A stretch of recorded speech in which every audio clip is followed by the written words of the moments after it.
beloved Boss Mike Cervera.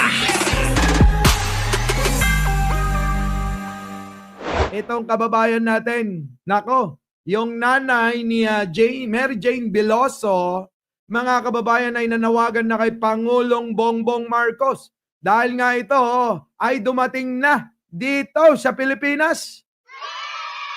Galing ano? Galing ni Pangulong Bongbong, oo. Di ba? Galing. So ito na mga kababayan, pasok! Kay President BBM. Ayan na, nanawagan na. Oo, nanay. Sige, manawagan ka na kay kay Manong Bongbong ko, mabait 'yun. Oo. Pag narinig ka nun, pagbibigyan ka nun. Oo. Oo, sobrang bait nun eh. Oo, ako nga tinanong ako kung ano gusto ko eh.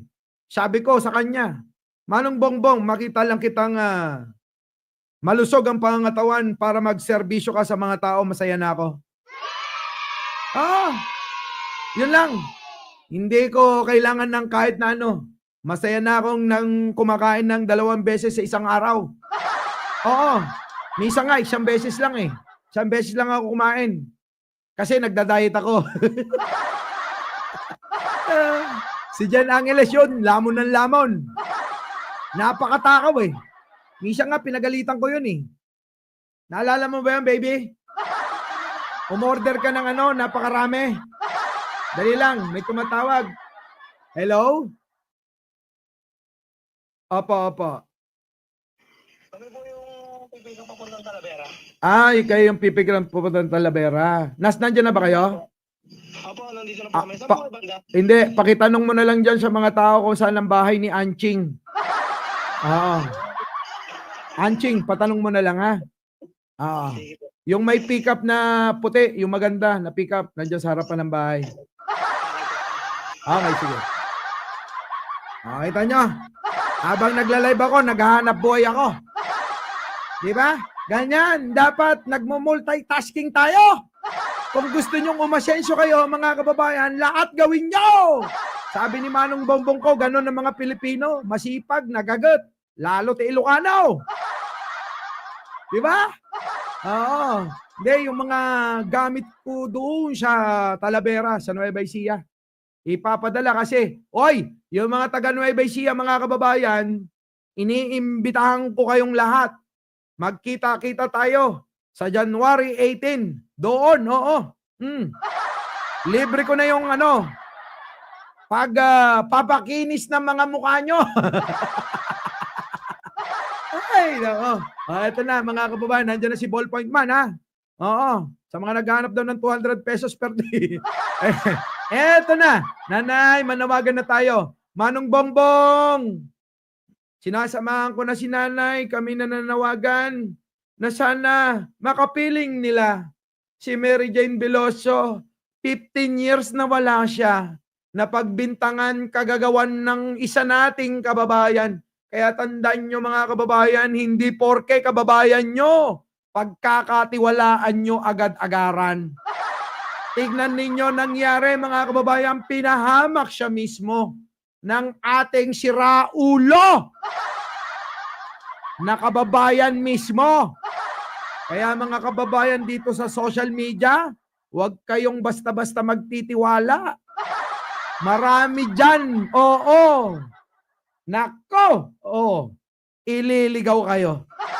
So eto na, mga kababayan, pasok. Ano pong mensahe niyo po kay President BBM?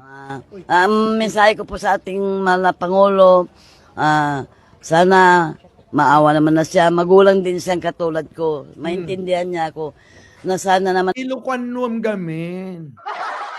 Oo, ilukanuhin mo, nanay. na ibigay na niya yung pardon, clemency kay Merdin. Oo, yan. Oo, papanalangin natin yan. Pangulong Bongbong, kami na nanawagan. Pagbigyan mo na si nanay, maawa ka naman. Pero mga kababayan, may prosesong dadaanan na dapat nating unawain dahil may batas na nakaagapay dyan. Ano po? So, wag basta-basta maniniwala na naman sa mga bobong DDS dahil yung mga yan, mahilig manira yan. Tandaan nyo, lahat ng prosesong yan, mga kababayan, dapat susunod. Saan? Sa ating panuntunan. Ano po? Oh, maliwanag po yan. So nanay, opo, huwag kang mag-alala. Sa darating na Pasko, dalangin namin ay makasama nyo. Oo, makapiling ninyo. Ang inyong anak na si Mary Jane Veloso. Oo, tumatawag na naman siya. Boss. Hello po. Oo. Ito po ba yung pick-up niyo, sir, yung Navara? Oh, yan. Oh, pakihanap si Anching. Nandyan lang. Anching. May doorbell naman ata. Opo. Nandyan na. Baby, tawagan mo si Anching. Sige po. Yon! Yan na mga kababayan ko. Di ba? Nasaan na ba ako? Nawala tuloy ako. Mary Jane Veloso. Huwag kang mag-alala. Ang Pangulo may puso. Kung si Digong gusto ka nang ipapatay, si Pangulo gusto kang pauwiin para makapiling mo ang mga anak mo at pamilya mo. Di po ba? Si Digong gusto nang ipabitay eh. Si Pangulong Bongbong gusto gumawa ng paraan para mapauwi ang ating kababayan. Ibang klase si Pangulo, mga kababayan. Malupit talaga. Kaya idol na idol natin yan eh. Mga DDS, pagtanggol nyo si Digong. Si Digong gustong ipabitay yan. Si Digong gustong ipabitay yang si Mary Jane Veloso. Samantalang si Pangulong Bongbong gumawa ng paraan para mapauwi na rito. Di po ba, mga kababayan? Ito na. Sabi rito, 1.5 na daw tayo. Wala pa ako sinasabi. Mama Mi TV, malapit na magkita tayo Nanay, sige tuloy mo na. Manawagan na tayo. Sa tagal ng pagkakakulong na ni Merjin, kung halimbawa man kay Merjin nahuli yung heroin na yun, napagdusahan na siguro ni Merjin. At isa pa, umamin naman ay may-ari, kaya nga hindi sila tuloy bitayin nun eh. Oo nga, umamin na, Pangulong Bongbong, yung talagang may-ari pa ka na. Tandaan mo, Pangulong Bongbong, biktima lang si Mary Jane dito. Diba? Sana maisip natin, oo. Umamin na, natulan na yung talagang may-ari. Natulan na pala yung may-ari na hinayupak na yon. Habang buhay, bakit pa ikukulong? Wala naman kaso si Merjin dito sa Pilipinas.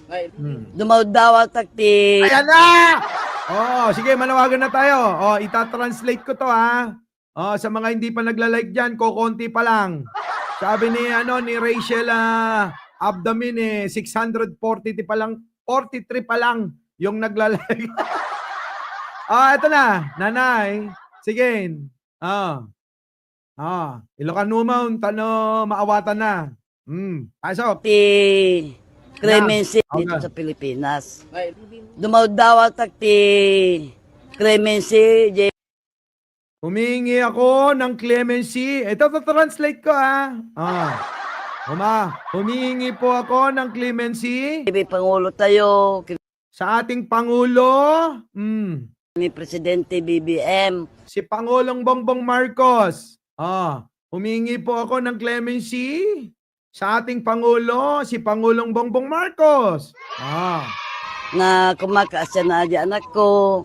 Sana po ay kaawaan nyo yung aking anak. Ayan mga kababayan Na 15 nga tawanan nga naikulong. Na 15 years na pong nakakulong, naikulong. Ayos ba? Ayos Maliwanag. Nga awang basol na. Wala po siyang kasalanan. Kumamot, mga Pangulo, ito mo may clemency di anak ko. Tanap Sana po, Pangulo, bigay nyo na yung clemency para sa anak ko. Ayos, Ayos, tuloy. Pintas mo tipas kumi. Sana bigay mo na yung clemency para sa anak ko para naman maging masaya ang Pasko namin. Ayos.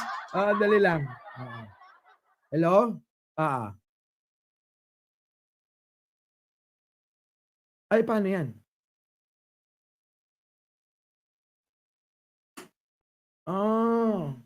Sige, wait lang. Wala ba kayo noon? Wala kayo? Ay, naku. Oo. Oh, sige, sige. Oo. Kung sakali na dadalhin niyo yan, ilan yung kasya? Hello? Hello po. Kung ilan ang may kakarga nyo dyan sa truck nyo? Sorry sir, may karga na kasi kami sir. Kalahati na kami. May karga pala kayo. Pero Oo. hindi rin talaga kakasya sa ano yan. Hindi ka kasya sa sasakyan nyo. Dapat solo, gano'n, ano? Opo, sa 2,000 kg dapat sir, kasi malalaki yung box eh. Sige, sige, boss. Mga Travis yan boss eh. Okay, sige, bye-bye. Sige po. Pa-cancel na lang ako sir. Okay. Baby, book mo nga ng mas malaking truck, tas i-cancel mo. Putik na yan, oh. Di daw kasya sa truck nila eh. Oo, cancel mo na lang. Yan! Hirap talaga ng pinagsasabay yung trabaho sa ano eh, no? Sa pag-live natin. Nanay, nasa na ba tayo? Napukawa. Matan! Ulitin yun, ulitin nyo. Ulitin nyo, Garod. Ulitin nyo, Nako. Guray kayo, ulitin natin, nanay. Ulitin mo. Clemency, JB Pangulo tayo, kini Presidente BBM, Kay Pangulong Bongbong Marcos. nga kumakaasya na di anak ko, Sana po kawan nyo yung anak ko nga 15 nga tawanan nga naikulong, na 15 years nang nakakulong, nga awang basol na, na walang kasalanan. kumamot, mga Pangulo, ito mo may Clemency di anak ko, Sana naman po, Pangulo, ibigay nyo na po yung clemency tanapintas mo tipas kumi. para po maging masaya ang Pasko namin. Nagragsak meno, ito mo yung Clemency na. Magiging masaya po kami, Pangulo, kapag binigay nyo yung clemency niya. Ayos. Our beloved Boss Mike.